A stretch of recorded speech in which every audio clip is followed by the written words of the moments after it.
My brother disappeared 10 years ago in a fire meant to kill us both. I rebuilt my life, new name, new country. But then a photo showed up. Him standing in the doorway of El Chapo's mother's house. Alive, watching me, luring me back. What started as a search for answers spiraled into a digital nightmare. Deepfakes, CIA blacklists, and a secret system called Cassandra, built to erase and replace people like me. Now, I'm not just hunted. I'm the weapon they tried to create. And I've got one shot left to bring them all down. Welcome to the skillful art of manipulation. If you haven't already, please consider following us on your favorite podcast platform. Today we present to you Secrets at El Chapo's Mother's Doorstep, a suspenseful encounter. Let's dive into this thrilling narrative together. Chapter 1, The Package. They say memory is a slippery thing, fragile and frail, like a match flame in a hurricane. But some memories? Some don't fade. They sharpen, they sting, and they wait for you, right at the doorstep of the past you swore you'd never knock on again. It was just after noon when I received the envelope. The kind of day that fools you into believing things are normal. The sun was soft. The coffee shop was loud with chatter and the clatter of ceramic cups. Outside, street vendors shouted over one another, peddling knockoff perfume and churros soaked in sugar. But in my hands, everything else stopped. No return address. No postage. Just my name written in thick black ink. Lucía Márquez. My full name. Not Lucy. Not Lou. Lucía, the way only my family said it. The way my mother used to whisper it when she braided my hair at night. The way Diego shouted it, panic rising, the night the fire consumed our home and everything we were. The paper had a faint scent. Old wood and something bitter, like dried blood and forgotten tears. I hesitated before opening it. My fingers shook, betraying the calm I forced onto my face. Inside, just one photograph. No words. No message. No fucking explanation. But the moment I saw it, I knew. I fucking knew. There she was, El Chapo's mother, standing outside her crumbling adobe home in the heart of Culiacan like some holy relic. Her back slightly hunched, hair wound into a tight gray bun, face lined with the kind of pain only mothers of kings and criminals know. And behind her, Diego. The brother I hadn't seen in 10 years. My knees buckled. I sat down hard in the nearest chair, chest caving in as my eyes locked on his face. It was him. Older. Hardened. The boyish mischief that used to dance in his eyes had died, replaced by something darker. Like he'd lived 1,000 lifetimes in hell. He looked like someone I loved. And someone I feared. Both at once. The picture was taken recently. I could tell by the faint graffiti on the wall behind him.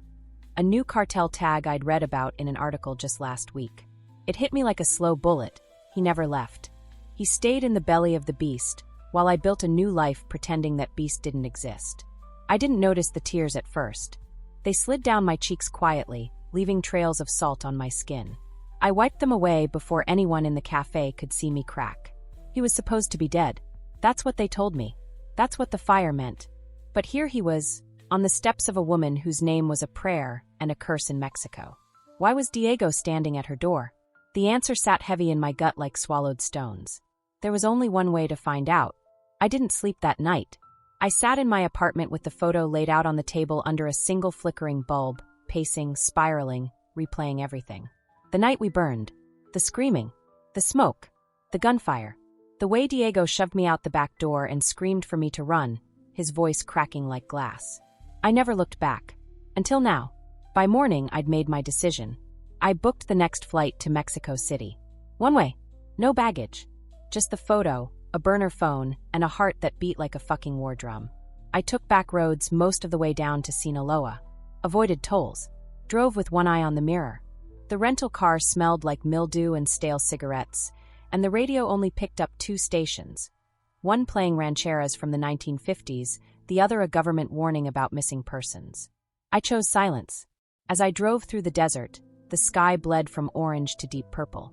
Dust kicked up behind my wheels like ghosts trying to catch me. Culiacan appeared like a bad dream creeping up in the distance.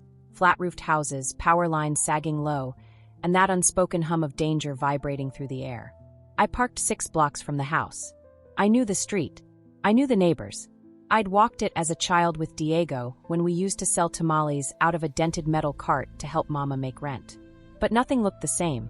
The house stood like a monument to the past, cracked, quiet, and yet alive with something I couldn't name.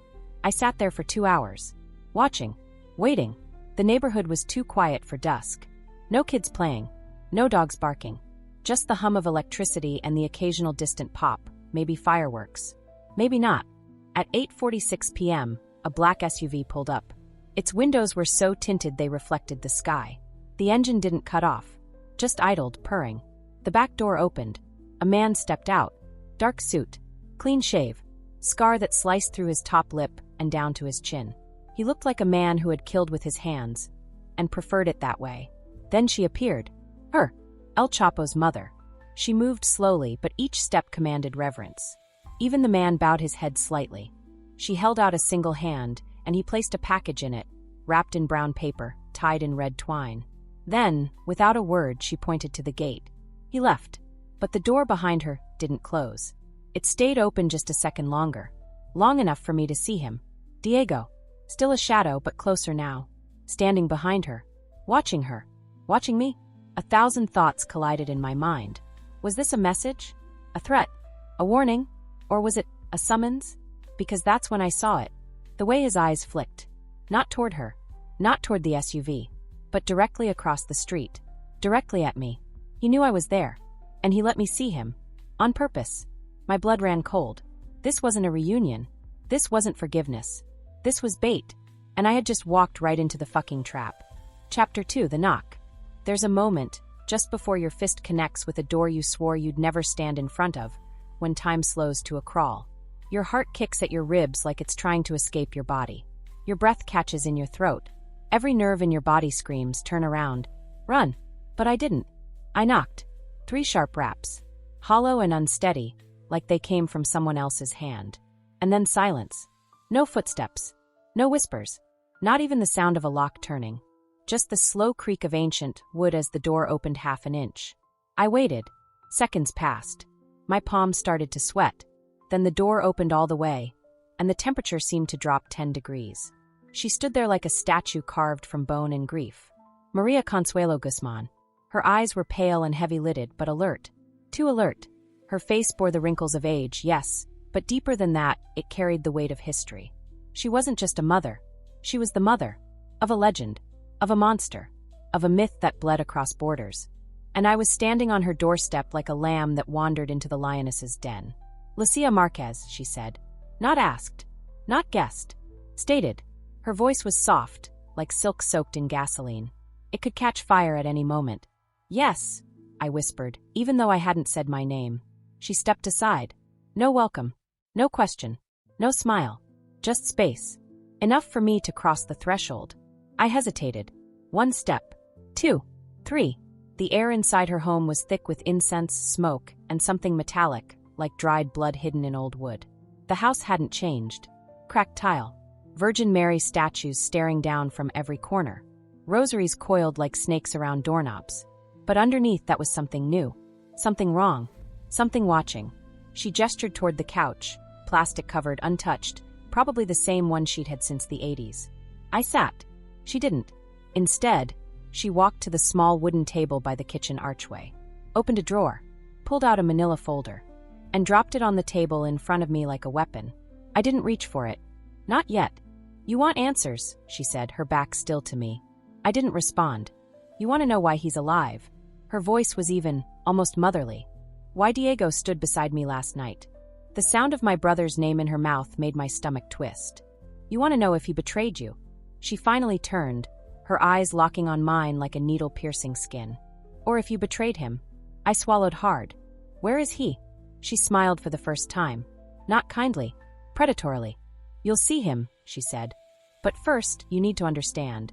She sat across from me now, the folder between us like a loaded gun. She slid it forward with 2 fingers. Slow. Controlled. I opened it. Inside were photographs. Surveillance style. Some old. Some recent. Some shocking. There was one of Diego in a military uniform. Not Mexican military. American. Taken in what looked like a drone feed. Another showed him speaking to a man I recognized from a CIA leak years ago. A handler stationed in Caracas. There was one of me, walking out of a bank in Los Angeles. I froze. These aren't just photos, I said, voice cracking. These are government assets. She nodded. He was never just a cartel boy, Lucía. He was a pawn. Then he became something more. A bridge. A betrayal. A ghost. I shook my head. This doesn't make sense. He wouldn't. He would, she snapped, her eyes sharp now, no longer soft. To protect you. He did things to keep you out of this. Things that cost him his soul. The room spun slightly. You don't get it, she continued. The government didn't just infiltrate us. We infiltrated them. This war? It's not between cartels and law enforcement. It's between liars who wear different uniforms. And Diego? He played both sides. Until one day, both sides decided they wanted him dead. My throat was dry. So he ran back to you. No, she said. I pulled him back. Because I'm the only one who could keep him breathing. And you're the only one who can decide if he stays that way. My pulse kicked. What do you mean? She stood again, walked to a cabinet, and pulled out a small leather satchel. Placed it in my lap. Open it, she said. I did. Inside were documents. IDs. A USB. A phone with no SIM card. A vial of dark liquid wrapped in cloth. What the hell is this? Insurance, she said. For what? She leaned in close. So close I could smell the eucalyptus oil in her hair and the faintest hint of gunpowder on her clothes. For the next move, she whispered. You don't get to ask questions anymore, Lucía. You just get to play. I clenched the phone in my fist. I didn't come here to play your game. Yes, you did, she replied. You just didn't know the rules. Her words hung in the air like smoke. And just then, the door opened again. Footsteps. Familiar. I turned. And there he was. Diego. Alive. Standing at the edge of the room like a ghost made flesh. His eyes locked on mine. Not warm. Not relieved. Just resigned. He said nothing. I said nothing. But in that silence, everything screamed. Chapter 3, My Brother's Eyes. When you haven't seen someone in 10 years, your mind does strange things. It doesn't just remember, it invents. Fills in the blanks. Builds a shrine out of fragments and half-buried memories. And standing there, watching Diego step into the room, I realized something awful. The man in front of me wasn't the brother I remembered. He was something else entirely. Something forged in shadows, fire, and betrayal. He didn't smile. Didn't run to hug me. Didn't say my name like a man relieved to find family again. He just stood there, arms crossed, jaw clenched, eyes scanning me like I was a fucking target. Lucía, he said finally. My name on his tongue felt cold. I rose slowly from the couch, my legs stiff. Diego. We stared at each other in silence. 10 years of unsaid things screaming between us like ghosts trapped in glass. He looked older, yes, but not just in the physical sense. There were lines around his mouth that came from gritted teeth and silence, not age. There was something haunted in his eyes, like he'd looked too long into a world that never looked back. He walked to the table and picked up the folder his new patron saint had given me. You shouldn't have come back, he said, flipping through the contents like they were receipts instead of pieces of a shattered life. Then why let me see you? He didn't answer. Typical. You were supposed to be dead, Diego, I said. They told me you died in the fire. He looked up then. Something flickered in his gaze. Guilt? Maybe. Maybe just exhaustion. I was dead, he said. To the world. To you. That was the point. My nails dug into the fake leather of the satchel still sitting in my lap. You left me. You were safer that way. You fucking left me, Diego. That did it. He dropped the folder on the table and exhaled sharply through his nose. You think I wanted to leave? That I had a choice? He laughed bitterly. Do you know what happens when you try to leave a cartel? When you try to run from the CIA at the same time? You don't get choices. You get orders. You get silence. You get to watch everything you love burn just so you can stay invisible. I stepped forward, the fury rising from my chest like bile. No. You get scared. You make excuses. You disappear so someone else has to live with the fucking ashes. He went still. Very still. You think I haven't lived with the ashes too? He whispered. I wanted to punch him. I wanted to hug him. I wanted to rewind time to that last night and drag us both out of the fire together. But none of that mattered now. What is this? I said, holding up the phone Maria had given me. What is this bullshit? Why now? Diego rubbed the bridge of his nose, suddenly looking exhausted. Because everything's unraveling, he said. And they need someone they can manipulate to clean it up. They. The Americans. The new factions. The ones trying to fill El Chapo's vacuum. They all want in. And they all think I'm the key. And what am I? The bait. He didn't answer. That told me enough. I saw you in the photo, I said. You were standing behind her like a dog waiting for orders. His mouth twisted. You have no idea what I'm doing here. Then tell me. I can't. Then fuck you. He flinched just a little, but enough to feel it. I came here because I thought you needed saving, I said. But you don't. You've made your choice. You're in too deep. He walked toward me then, slowly, deliberately, until we were nearly nose to nose. You don't understand, he said. This isn't about me anymore. It's about survival. Yours, mine, hers. Don't drag me into your war. You were already dragged in the moment that photo hit your mailbox. His words stopped me cold. You sent it. He didn't deny it. Why? I asked. Because you're the only one I can trust to bury me when this ends. I staggered back like he'd hit me. I'm not here to bury you. You might not have a choice. There it was again, that note of finality in his voice. The way soldiers speak when they already know they're not coming back. We were silent for a long time. Then, quietly, Diego reached into his pocket and pulled out another folder. Thinner. Older. He placed it gently on the table and slid it toward me. I opened it. Inside were old reports. CIA surveillance. Handwritten notes in Diego's script. Photos from before the fire. Before the betrayal. Pages about our father. About a failed smuggling op. About betrayal from within our own family. And one word that chilled me to the bone. Lucía, asset potential. What the hell is this? I whispered. You've been on their radar longer than you realize, he said. Even before the fire. Even before I disappeared. You think you got away clean? You think they didn't watch you? I couldn't breathe. They were grooming you, he said. They knew what you were capable of. Your brain. Your connections. Your silence. I was a kid. He nodded slowly. Exactly. A moldable one. I backed away, my world tilting sideways. I don't believe this. You don't want to, he said. That's different. He handed me a flash drive. You need to see what's on this. Tonight. Don't open it here. Don't let her know you have it. And for the love of God, don't trust anyone else. I stared at him. At my brother. At the traitor. At the protector. At the stranger. I don't even know who you are anymore, I said. His voice broke just barely. I don't either. And with that, he turned and walked out of the room, leaving me standing in the wreckage of everything I thought I knew.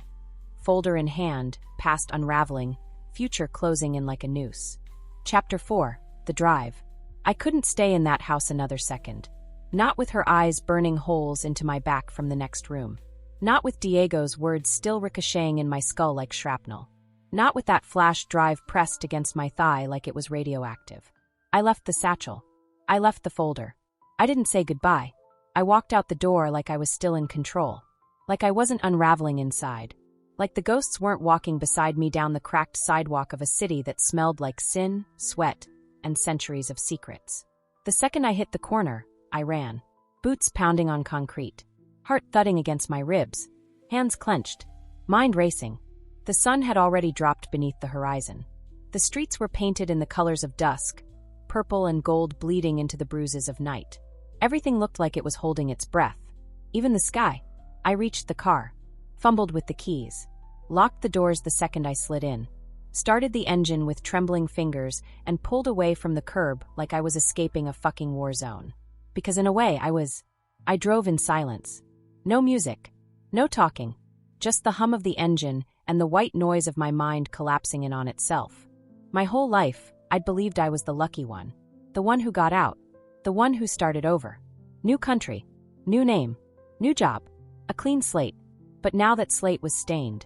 Lucía, asset potential. They'd been watching me. Grooming me. Preparing me for what? What was on that drive? Why would Diego risk everything to give it to me? And then vanish again like a goddamn ghost. I drove past 3 motels before finally pulling into the parking lot of one that looked just shitty enough to be safe. Bulletproof glass at the reception desk. Mold climbing the corners of the stucco. And a smell in the air like something had died years ago and no one had the balls to clean it up. Perfect. I paid cash. Fake name. Fake smile. Room 109.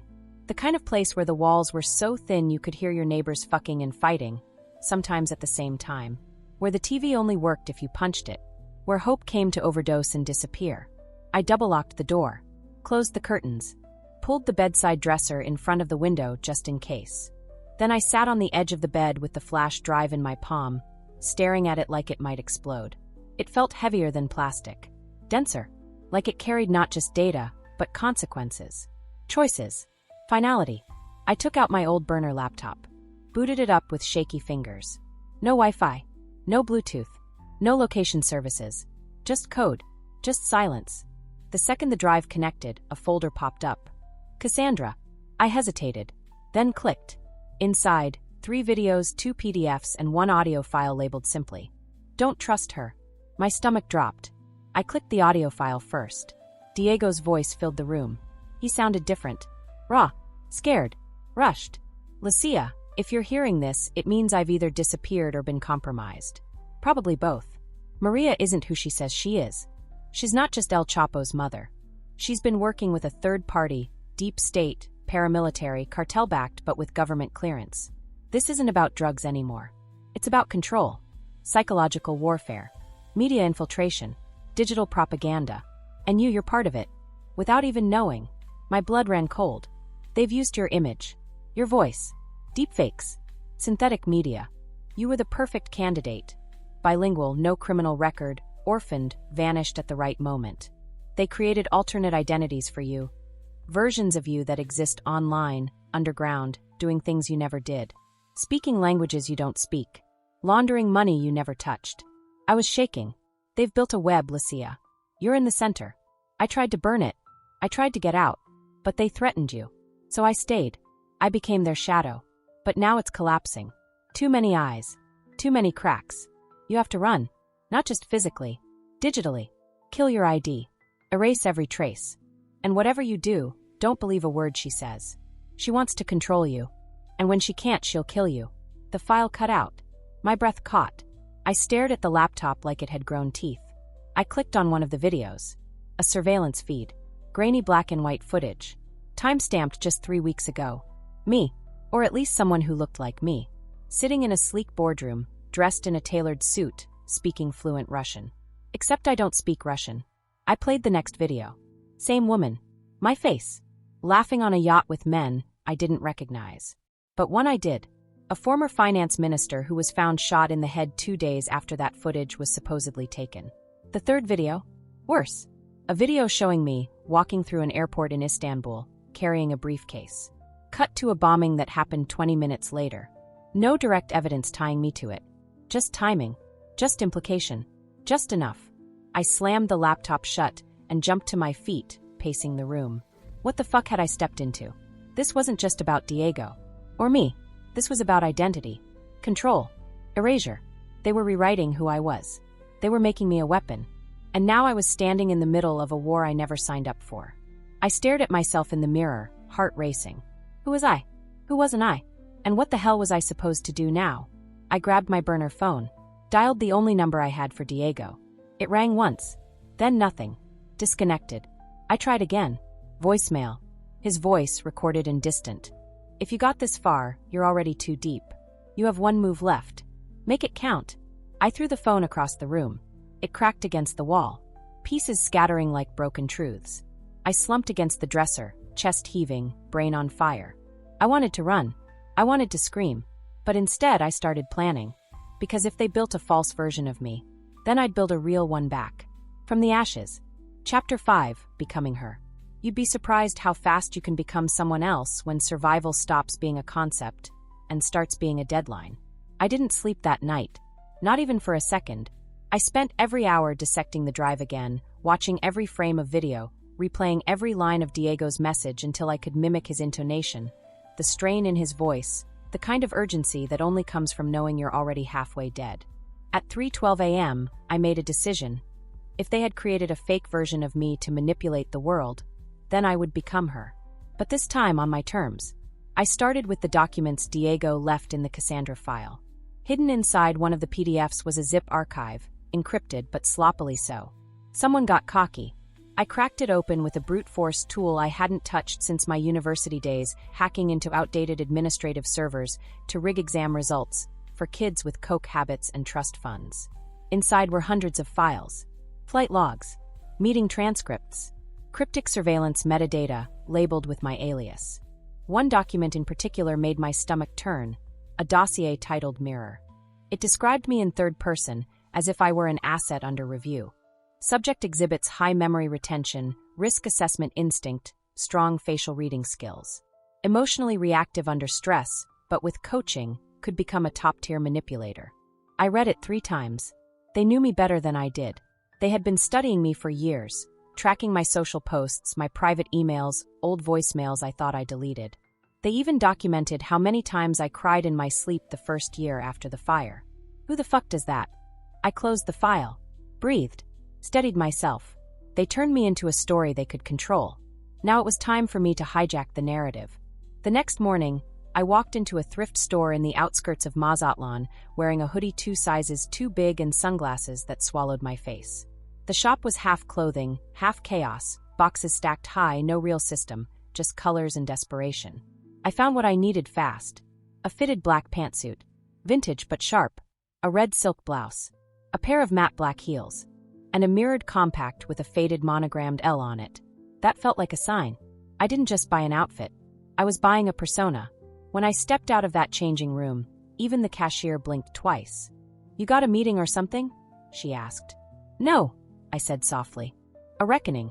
Back at the motel, I stood in front of the mirror for a long time. I fixed my hair the way the woman on the yacht had it, tight bun, slicked back, severe. I outlined my lips in red like war paint. I added contour until the shadows on my cheekbones looked like blades. And then I practiced. Her voice, her posture, her unflinching gaze. I pulled up the Russian-speaking deepfake of myself and copied the tone, the rhythm, the arrogance. "Power is persuasion made invisible," I whispered, reciting one of the lines she said on the yacht. I said it again, and again, until it sounded like it came from me. Maybe it always had. At 5 p.m., I left the motel. I had 2 destinations in mind. One was a data broker cafe in Culiacan that fronted as an internet gaming den, a digital cesspool. But beneath the neon lights and the sweat-slicked keyboards, hackers exchanged access to government servers like poker chips. I'd been there once before, years ago, when I was still searching for Diego. Now I knew I didn't need to search anymore. I needed to erase myself. Or at least her. Inside, I found the contact I needed. An old man named Tadeo with fingers stained from nicotine and eyes like a vulture's, sharp, cruel, but bored. The kind of man who only lifted a finger if it meant flipping someone else's life upside down. I slid the flash drive across the scratched tabletop between us. "I want everything on this wiped from every cloud, every darknet market, every backup node," I said, meeting his gaze. "And then I want her backtracked." He laughed. "You know how many zeros that costs?" "I have crypto," I said. "Still not enough." "I also have this," I added, slipping a photo of the deepfake me beside a now-dead Turkish diplomat. "If this goes public with metadata tracing back to your server, you'll wish I'd just paid you." He stopped laughing. For the next 4 hours, I watched Tadeo and his team dig into the architecture of Cassandra. And what they found? Terrifying. The aliases built around me were hosted on interlinked platforms. Military contractors, shell corporations, private intelligence firms, and media bots designed to spread synthetic stories into real-world headlines. I wasn't just a ghost. I was a goddamn puppet. And someone else had their hand jammed up inside my life, making me dance. But now I was holding the scissors. I told Tadeo to set up a controlled breach. Leak false intel about Lucía Márquez, meeting with a rival cartel in Baja California. A soft nudge to flush out whoever was behind the Cassandra files. If they bit, I'd know who was watching. If they didn't, I'd just keep pulling at the threads until something snapped.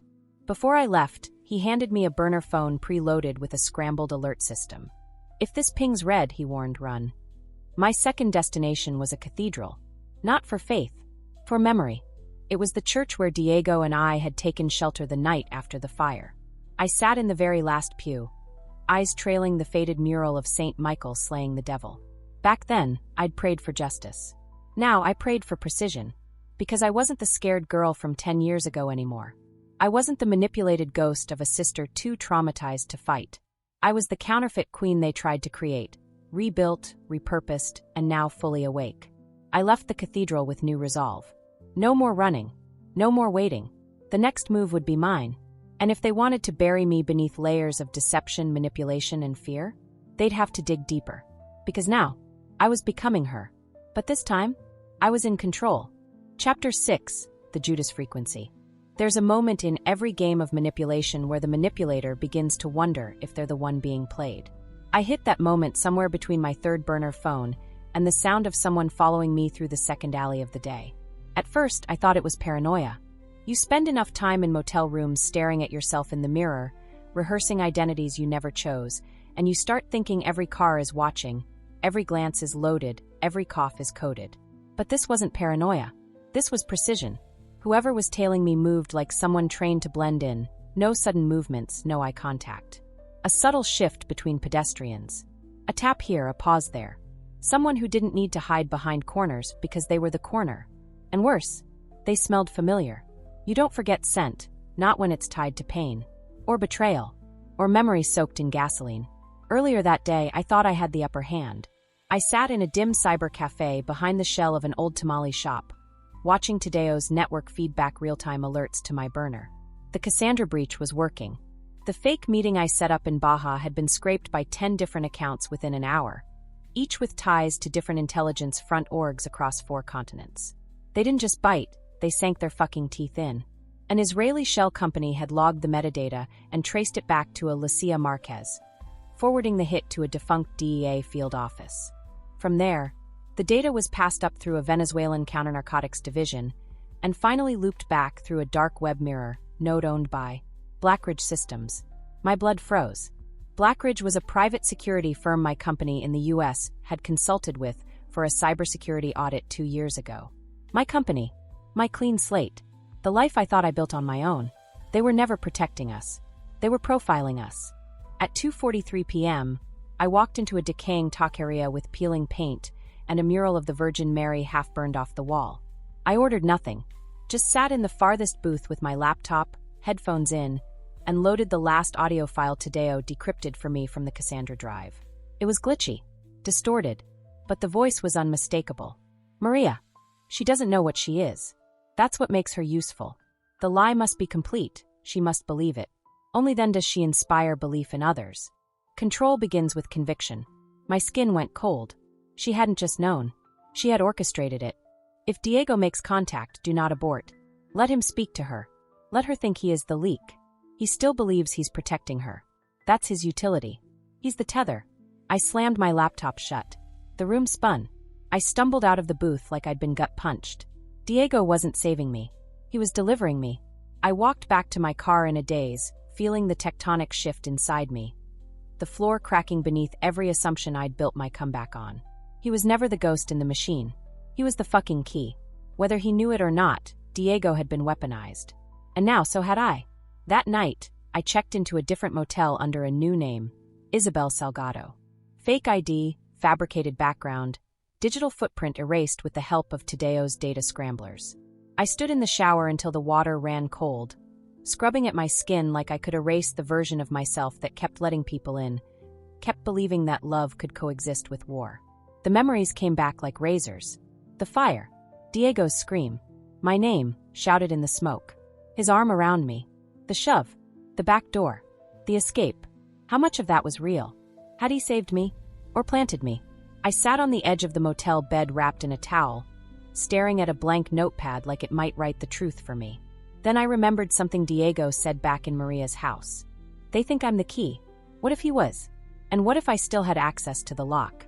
I hacked into the last known Blackridge satellite network we'd accessed during our consulting days in Los Angeles. The protocols had changed, but muscle memory kicked in. There it was. A secure video feed titled Quill Session, subject LM12. I clicked it, and the screen filled with a live feed. It was Diego, strapped to a chair. Eyes swollen, lips split, breathing, but barely. Maria stood over him, holding a file. My file. She's evolving too fast, she said to someone off camera. She's making moves we didn't program. That's a problem. That's a threat. A male voice replied, deep and distorted. Terminate the brother. Redirect the narrative. I didn't wait to see what happened next. I killed the feed, smashed the laptop, and screamed into my towel until my voice broke. They were done watching. They were ready to kill. Not just him. Me. At midnight, my burner buzzed. A single alert. Red. I ran. Threw my things into a bag. Left the laptop in shards. Burned my notepad. Left nothing behind but steam and dust. I headed to a contact I hadn't spoken to in 5 years, Santiago. A journalist turned whistleblower turned fugitive. The last time I saw him, he He was getting the shit beat out of him by state police for leaking documents on CIA drone ops in Colombia. If anyone knew how to disappear and strike back, it was him. I found him in a tin shack buried deep in the jungle, lit by solar panels and paranoia. He opened the door with a pistol in hand. His eyes widened when he saw me. "Lucía," he whispered. "You're still alive?" I nodded. "Barely." We sat by candlelight, and I told him everything. About Diego. About Cassandra. About the digital identity war. About the fakes. About the feeds. When I was done, he just leaned back and said, "You know what this is, right?" "What?" "A trial run." "For what?" "Total erasure. Digital assassination. Political warfare. One day soon, they'll use this system on presidents, revolutions, entire ideologies. You're not just a pawn, Lucía. You're the prototype." That night, I didn't sleep again. But I didn't feel fear. I felt clarity. Because now I knew what I was. I wasn't Lucía Márquez. I wasn't a victim. I wasn't even an asset anymore. I was a ticking time bomb. And if they wanted to erase me, they'd better be ready for what gets unleashed when I explode. Chapter 7, The Reckoning. I used to believe revenge was about fire, about rage so consuming it turned your heart to ash. But standing at the edge of the jungle, boots buried in damp soil, backpack filled with more than just tech and weapons, something inside me had shifted. This wasn't about revenge anymore. This was about reclamation. Not just of my life, but of reality itself. They tried to manufacture a Lucía Márquez they could control. They tried to bury me under layers of fabricated truth, erase my face, and feed the world a puppet. But I wasn't theirs. And I never fucking was. Santiago gave me 3 days. That's how long it would take to scramble the IPs, create the synthetic facial double, and reroute satellite surveillance away from the extraction site. We were going back to her. Maria, the high priestess of deception, the woman who played governments like chess and children like cards, the matriarch behind the myth. She didn't just protect the house that built El Chapo. She built the house. And Diego, he was the offering. And I was done praying. The journey back into Culiacán was like threading a needle through a hurricane. We took unmarked roads that existed only on smugglers' maps. Changed cars 3 times. Slept in graves once. Yes, actual graves camouflaged under fake tombstones in a narco-run cemetery Santiago had a key to. By the time we reached the outskirts of her estate, my ribs ached, my skin was caked in mud, and my heart pulsed like it remembered every trauma it had ever absorbed. But my mind was fucking clear. We arrived just after midnight. No moon, no noise, no mercy. Her estate had new guards, American by the look of their equipment. Night vision goggles, suppressed MP5s, comms that chirped with encrypted bursts every 6 seconds. I watched from a thicket of dying palms as Santiago activated a jamming beacon, the signal flooding their receivers with white noise. 2 guards peeled off to investigate. They didn't come back. We slipped inside like shadows. I knew the layout. I knew where she kept her real safe. Not the one bolted behind the Virgin Mary in the living room. The other one, behind a false wall in the study, disguised as an altar to St. Jude, the patron of lost causes. How poetic. We found Diego in the basement, or what was left of him. He was strapped to a medical gurney, tubes feeding into his arms, his shirt soaked in sweat and blood. Monitors beeped in rhythmic defiance. But his eyes were open, and they found mine the second I entered. "Lucía," he croaked. "It's not too late." I walked over, placed my hand on his, and whispered, "Yes, it is." He didn't fight me, didn't beg. He just nodded, like he'd been holding that nod for years, saving it for this exact moment. "I'm sorry," he said. "I know," I replied. "But I can't forgive you." I pulled the 4 out of his arm, blood blooming like a rose. He winced, but didn't flinch. Santiago started downloading files from the nearby computer. Surveillance logs, communication chains, full schematics of the Cassandra framework. "This is bigger than I thought," he muttered. Maria didn't just run Cassandra. She was Cassandra. I looked at Diego. "Where is she?" His eyes flicked toward the ceiling. "We found her in her study. Alone. No guards. Just a teacup in one hand and a small revolver in the other, resting in her lap like an old friend. "You're early," she said without looking at me. "You're finished," I replied. She laughed, low and dry. "You sound just like him. Full of fire. Full of righteousness. Like you've never done anything ugly in the dark." "I've done plenty," I said, stepping closer. "But never to children." She raised her eyes then. Cold. Regal. "We don't protect children in this business, Lucía. We mold them." My jaw clenched. You used me. I shaped you. You turned me into a digital fucking weapon. And yet, look how well it turned out. I drew my gun. She didn't move. Santiago entered behind me. We have everything. Files. Logs. Evidence. We can expose her. Maria just smiled. No, you won't. Try me, I said, thumb-cocking the pistol. She sipped her tea. You still don't get it. Cassandra isn't just a system. It's an idea. It's self-replicating. Kill me and another takes my place. Erase this house, and 5 more rise in its ashes. I am not the queen. I am the echo. I don't give a fuck what you are, I said and pulled the trigger. One shot, right between her eyes. The teacup fell from her hand and shattered on the floor. The gun never left her lap. We burned the estate. Not for vengeance. For cleansing. We left Diego behind, unconscious in a truck, with just enough adrenaline to survive and enough information to destroy everything. I didn't speak during the ride out of Culiacan. Neither did Santiago. We both knew what we'd done, and what was coming next. By morning, every file from Cassandra had been uploaded to 27 mirrored servers across the globe. With Santiago's help, we activated a timed leak schedule. Every hour, a new thread. A new name. A new truth. Slowly unraveling the network they built. By noon, I was a fugitive. By sundown, I was a myth. 2 weeks later, I stood on a balcony in Lisbon under a name I'd never worn before. The sea stretched endlessly in front of me. Quiet. Unbothered. The news played softly inside. Stories of government denials, digital hoaxes, unfounded conspiracy theories about deepfake identities and assassinations gone rogue. They could bury the truth all they wanted. It was out there now. Cassandra was dead. And me. I was alive. Reborn. Not as Lucía Márquez. Not as a ghost. But as something else entirely. Something they could never erase again. Real.